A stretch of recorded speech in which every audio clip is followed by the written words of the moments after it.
Bonjour, bienvenue dans Géopolitis. Au sommaire de cette émission, le conflit qui ravage le Yémen depuis 3 ans et demi. Pourquoi cette guerre? Qui en sont les acteurs? Pourquoi l'Arabie Saoudite a-t-elle engagé toutes ses forces contre la rébellion Houthi? Comment interpréter le silence des chancelleries occidentales alors que les violations du droit humanitaire s'accumulent? Nous irons enfin en reportage dans un camp de déplacés à la périphérie d'Aden où tout manque, eau, médicaments, électricité. On meurt au Yémen sous les bombes de la coalition dirigée par l'Arabie Saoudite, mais on meurt aussi de faim, de misère, à cause du choléra et parce que les bombardements aériens ont détruit des infrastructures vitales et la moitié des hôpitaux. La pire crise humanitaire du monde, soulignait récemment le secrétaire général des Nations Unies. On average, a child under the age of 5 dies of preventable causes in Yemen every 10 minutes. And this means 50 children in Yemen will die during today's conference, and all those deaths could have been prevented. Malgré l'urgence humanitaire, les réactions à Washington, Londres et Paris sont restées mesurées, presque gênées. Certains rappellent que les pétromonarchies sont parmi les meilleurs clients de nos industries militaires. Ainsi, rien qu'en 2017, la France a exporté pour 740 millions de dollars d'armement vers les Émirats et 660 millions vers l'Arabie Saoudite.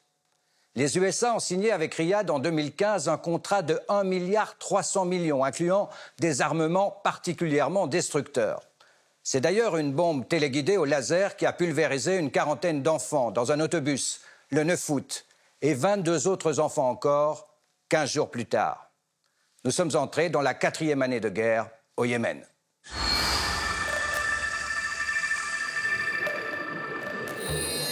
Le 26 mars 2015, l'Arabie Saoudite lance la plus grosse offensive militaire de son histoire.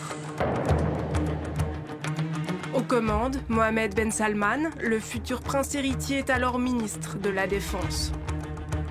L'opération Tempête décisive cible Sanaa, la capitale du Yémen, tombée aux mains des insurgés. L'Arabie Saoudite a réuni autour d'elle une coalition hétéroclite. Des États arabes sunnites, Émirats, Qatar, Bahreïn, Koweït, Jordanie, Égypte, Soudan et Maroc. Et en Occident, les États-Unis, puis la France et le Royaume-Uni, tous importants pourvoyeurs d'armes de la coalition.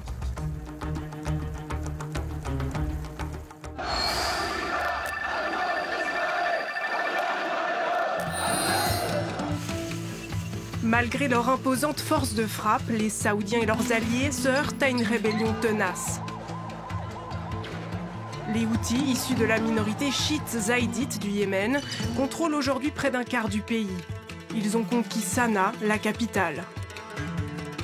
Les forces loyalistes, fidèles au nouveau président Abdrabbuh Mansour Hadi, occupent encore la plus grande partie du territoire. Aden est devenue la capitale temporaire du régime.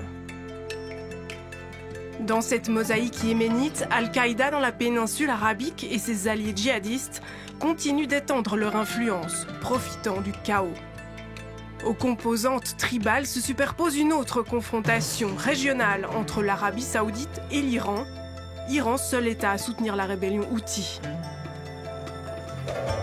Si le royaume saoudien est entré en guerre, c'est qu'il ne supporte plus l'influence croissante du géant chiite dans toute la péninsule ces dernières décennies.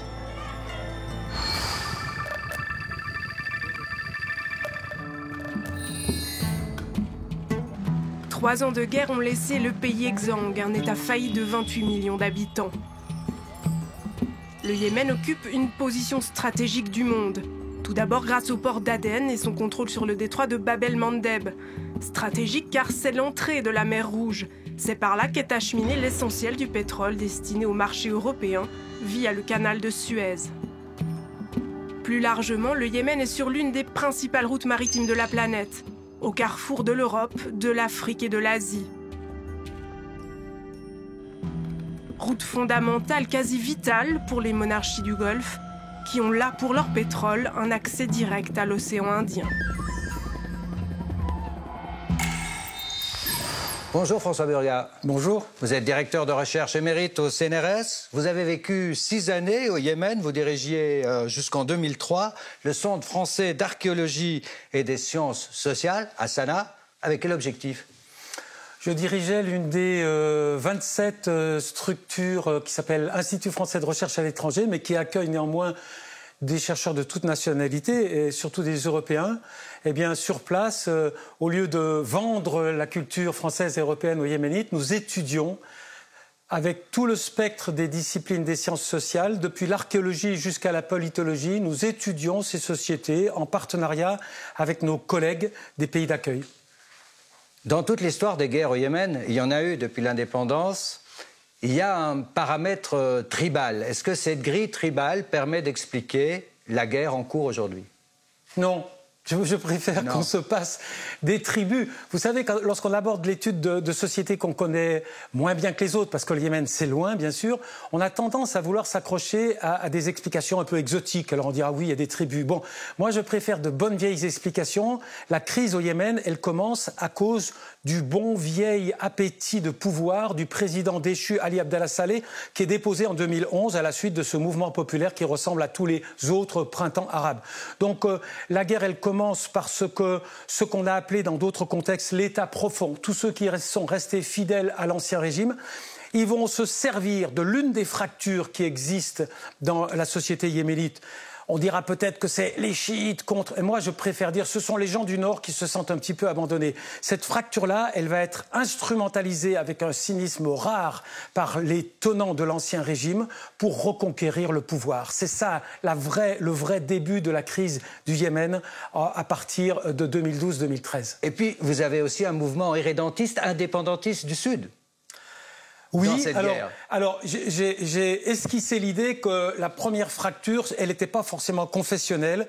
Eh bien, on pourrait l'assimiler à la deuxième. Il y a aussi les gens du Sud qui s'estiment les perdants. Peut-être parlera-t-on tout à l'heure de cette circonstance tout à fait unique au Yémen, de la réunification de deux pays qui ont eu des histoires contemporaines différentes. Eh bien, les gens du Sud se sont estimés être les perdants de cette réunification. Et oui, lorsque le lien national, dans une crise comme celle que vit le Yémen, s'affaiblit, toutes les autres appartenances reprennent du service. Eh bien, les gens se réveillent avec une appartenance religieuse, une appartenance tribale, mais aussi une appartenance régionale. Et oui, l'irrédentisme, la volonté de retour à l'indépendance des gens du Sud est l'une des grilles d'analyse, est l'une des composantes de ce conflit. Et puis dans cette mosaïque, il y a aussi Al-Qaïda, il ne faut pas l'oublier. Al-Qaïda et Daesh. Puisque l'un des fronts, ce n'est pas les groupes sunnites extrémistes contre le reste du paysage politique et contre le reste du monde, ils se battent entre eux aussi.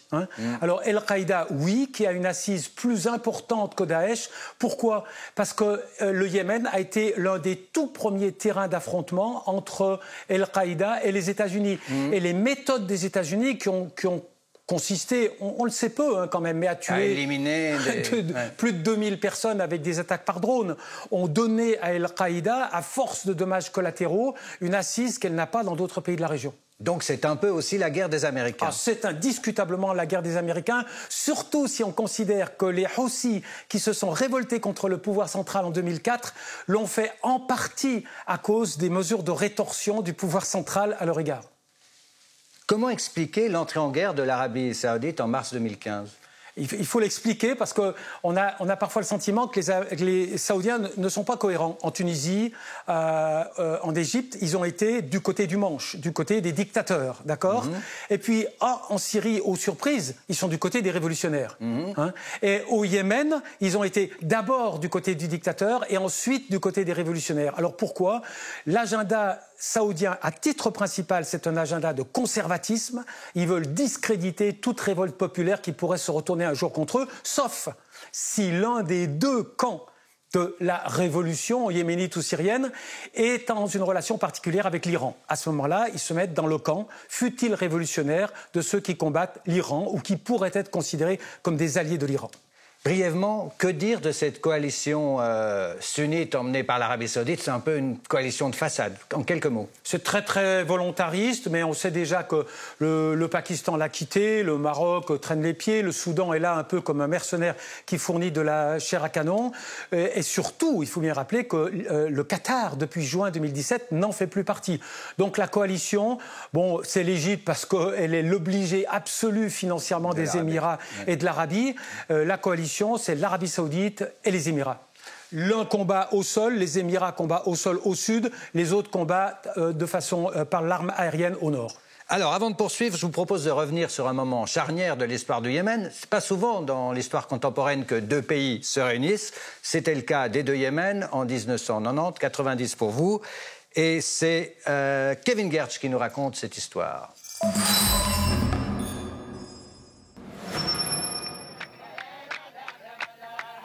Un moment historique ce 22 mai 1990, après des décennies de division. Le nord et le sud du Yémen devenaient un seul et unique État, la République du Yémen. La ville de Sanaa est choisie comme capitale. Le nordiste, Ali Abdallah Saleh, ici à gauche, est nommé président. Le numéro 2 du sud, Ali Salem Al-Beid, accède lui à la vice-présidence. À cette époque-là, le Sud, République démocratique populaire du Yémen, se voyait privé du soutien d'une URSS au bord de l'agonie. Le seul État marxiste du Moyen-Orient était contraint de s'unifier avec son voisin du Nord, la République arabe du Yémen. Mais ce mariage ne fonctionne pas. Les deux Yémens, pourtant si proches, ne sont pas faits du même ADN. À la chute de l'Empire ottoman au début du siècle dernier, le Nord était convoité par l'Arabie Saoudite. Il obtient son indépendance en 1918. La monarchie chiite est renversée par un coup d'État en 1962 et donne naissance à la République arabe du Yémen. Carrefour commercial important avec le port d'Aden, le Sud reste quant à lui sous protectorat britannique jusqu'en 1967. Cette année-là, les troupes britanniques se retirent et laissent place à la République démocratique populaire du Yémen, alliée de l'Union soviétique.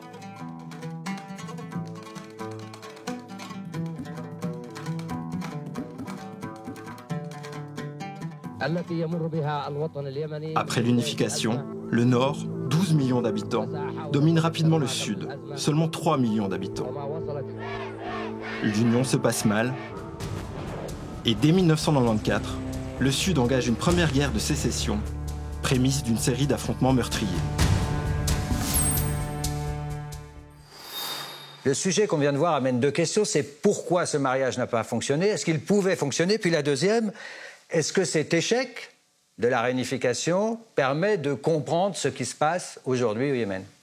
Pourquoi j'ai entendu l'expression ADN différent entre les deux sociétés? Elle ne me plaît pas vraiment pour une raison très simple. Le Yémen du Sud est très grand si on y inclut le Hadramaut. Mais si on reste sur Aden, il faut rappeler que quand les Britanniques arrivent à Aden, il y a 3 000 à 4 000 habitants. Aden va être peuplé par les Yéménites du Nord qui viennent chercher du travail dans le port d'Aden. Donc on ne peut pas dire que ce soit deux sociétés qui soient... Bien sûr, elles ont ensuite connu des influences différentes, mais ce sont de bonnes vieilles rivalités entre des individus politiques qui expliquent l'échec de cette fusion, qui est quand même très importante parce qu'elle a permis au pays pendant 4 ans de vivre, de cohabiter, de faire cohabiter des forces qui étaient réellement concurrentes. Ce n'était pas un parlementarisme fictif. Donc ça, c'est important. Alors après... Est-ce que ça permet de comprendre ce qui se passe aujourd'hui? Oui, puisqu'on l'a déjà esquissé. L'une des fractures qui traversent la société yéménite du moment, ce sont les irrédentistes, les indépendantistes du Sud qui remontent le bout de leur nez. Et le paradoxe, et ça, il est important de le dire, c'est que les Émiratis les soutiennent. Les Émiratis, actuellement, soutiennent la création d'un État autonome au Sud, dont ils seraient un peu les parrains. Et ils le font contre, et de façon parfois explicite, contre l'attitude des Saoudiens. Il y a une petite tension actuellement entre les Émiratis et les Saoudiens. Les Émiratis ont accentué cette autonomie en prenant le contrôle militairement de l'île de Socotra contre l'avis du gouvernement yéménite qu'ils sont supposés rétablir dans son pouvoir. Donc c'est effectivement ce front du Sud, et les sudistes seront à Genève dans une semaine, est une des dimensions qui complexifie encore un petit peu plus la sortie de crise. Et comment expliquer le soutien occidental, États-Unis, Grande-Bretagne, France, à cette coalition saoudienne? Est-ce que c'est pour des raisons purement mercantiles dont on parlait au début de cette émission? Oui, vous l'avez dit, bien sûr. Hein. Même si certains font remarquer que l'Iran est aussi un des destinataires de nos ambitions économiques. Mais bien sûr, c'est pour des raisons mercantiles. Les Émirats et l'Arabie saoudite, on ne peut rien leur refuser. Mais je crois qu'il faut ajouter à cela une considération plus idéologique. Ce conflit, c'est un petit peu le conflit des Houthis contre le reste du monde, des Houthis et de l'Iran contre le reste du monde. Donc à partir du moment où la visibilité de ce conflit est d'être un conflit anti-iranien, il plaît beaucoup à un petit pays très central au Moyen-Orient, l'État hébreu, il plaît beaucoup à son allié inconditionnel, l'administration américaine, et il ne peut pas complètement déplaire aux alliés de l'administration américaine. Et ça, c'est une dimension très importante. Tout de même, dans les parlements, au Congrès aux États-Unis, à Paris aussi, il y a des voix qui commencent à se faire entendre pour dire qu'il faudrait peut-être revoir nos alliances. Oui, depuis, je dirais, le mois de mai, les Français ont tiré les premiers avec un député de la majorité présidentielle, Sébastien Nadeau, qui a demandé la création d'une commission d'enquête parlementaire. La preuve que ces efforts, si minimes soient-ils, commencent à porter leur effet, c'est que, vous savez, cette grande campagne contre la ville de Hodeïda qui a commencé au mois de mai, le port de Hodeïda devait tomber pour la première fois aux mains de la coalition et couper les Houthis de leur base d'approvisionnement. Eh bien, on n'en parle plus. Elle a été stoppée. Et même si tout cela n'est pas très explicite, on a des raisons de penser que les Américains et les Européens ont mis un bémol à leur soutien aveugle à la coalition dans cette bataille-là. Un dernier mot encore, très bref. Les pourparlers qui vont être entamés à Genève, il y a quelque chose à en attendre? Si on en croit l'envoyé spécial de l'ONU, Martin Griffiths, lui-même a dit, écoutez, n'attendez pas trop de choses, on va essayer de remettre la machine en marche. Ils vont se concentrer sur Hodeïda, ils vont essayer de donner un statut internationalisé au port de Hodeïda, mais on a peu de raisons, enfin, on espère être contredit par la réalité des pourparlers, mais pour l'instant, il est difficile d'imaginer que la sortie de la crise soit en vue à Genève. Merci François Burgard pour ce décryptage. À bientôt. Merci. Et puis pour compléter cette page sur le Yémen et la situation humanitaire désastreuse à laquelle sont confrontés 22 millions de Yéménites, voici un reportage réalisé par notre collègue Pascal Weber de la télévision suisse alémanique. L'accès des journalistes est difficile, mais il a pu se rendre dans un camp de réfugiés dans la région d'Aden. Un camp de misère. Nous sommes à 1 heure de route de la ville d'Aden.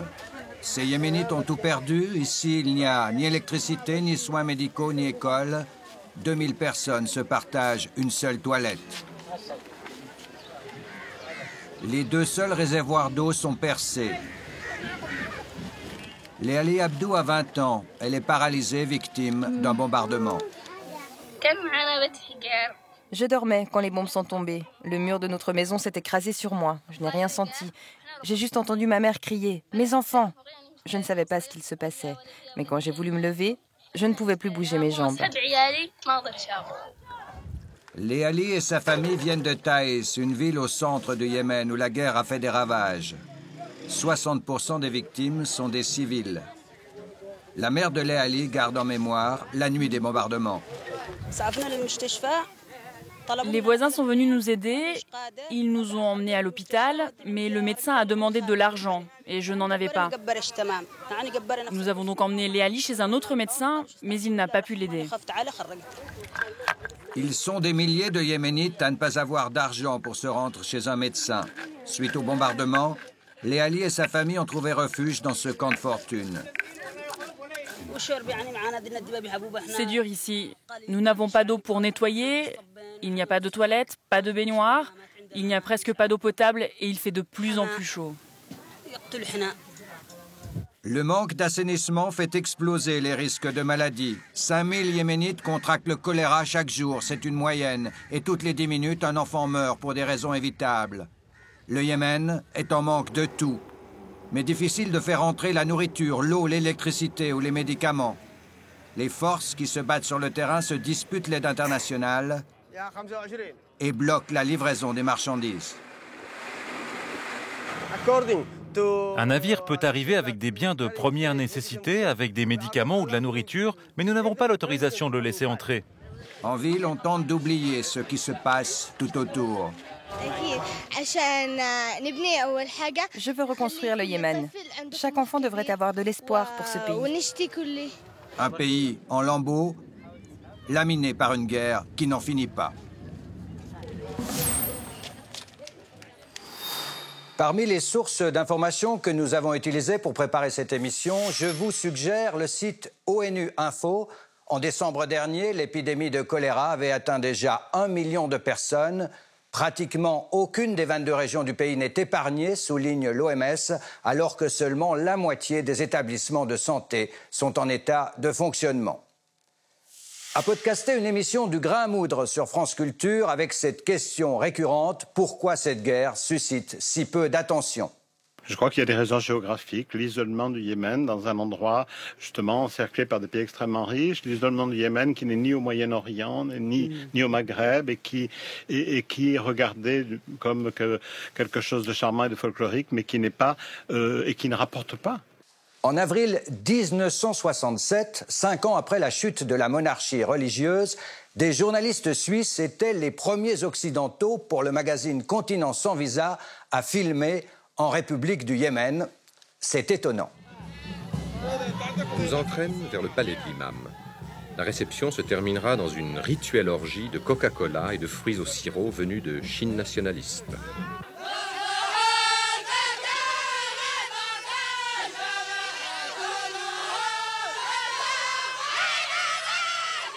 C'est un document à retrouver sur le site des archives de la RTS.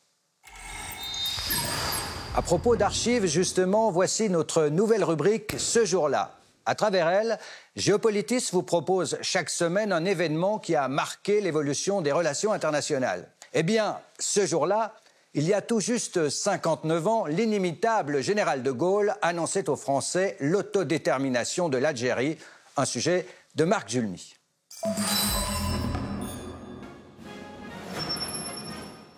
Ce jour-là, le 16 septembre 1959, marque le début de la fin pour l'Algérie française. Ce jour-là, le président Charles de Gaulle, revenu d'urgence aux affaires sous la pression des militaires qui s'agitent à Alger, se fend d'une intervention télévisée qui va marquer l'histoire. Devant la France, un problème difficile et sanglant reste posé, celui de l'Algérie. Il faut le résoudre. Nous ne le ferons certainement pas en nous lançant les uns les autres à la face les stériles et simplistes slogans de ceux-ci ou de ceux-là qu'obnubilent en sens opposé leurs intérêts, leurs passions, leurs chimères. Nous le ferons comme une grande nation et par la seule voie qui vaille, je veux dire le choix que les Algériens eux-mêmes feront de leur propre destin. Le général de Gaulle, ce soir-là, coupe net le nœud gordien qui étouffe l'Algérie et la France. L'autodétermination, c'est la fin de l'ambiguïté et des fausses promesses. C'est aussi la clé pour en finir avec la sale guerre, les bruits de bottes, les ratissages dans le bled, les interrogatoires et la torture. Mais les Français le savent bien. L'autodétermination, c'est aussi la fin du vieux rêve colonial. Après avoir offert l'indépendance au Maroc et à la Tunisie, après avoir lâché les territoires d'Afrique noire, c'est l'Algérie qui s'en va. Car la démographie impose sa loi. Les Algériens de souche sont 10 fois plus nombreux que ceux issus de la métropole. L'issue du scrutin d'autodétermination ne fait aucun doute. Pour les colons, les petits blancs, le discours du général, c'est la mort de l'Algérie française. La tentative de putsch militaire des généraux d'Alger n'y changera plus rien. La dérive terroriste des pieds noirs de l'OAS non plus. Ce soir du 16 septembre 1959, le général a tranché. La route est tracée, la décision est prise. La partie est digne de la France.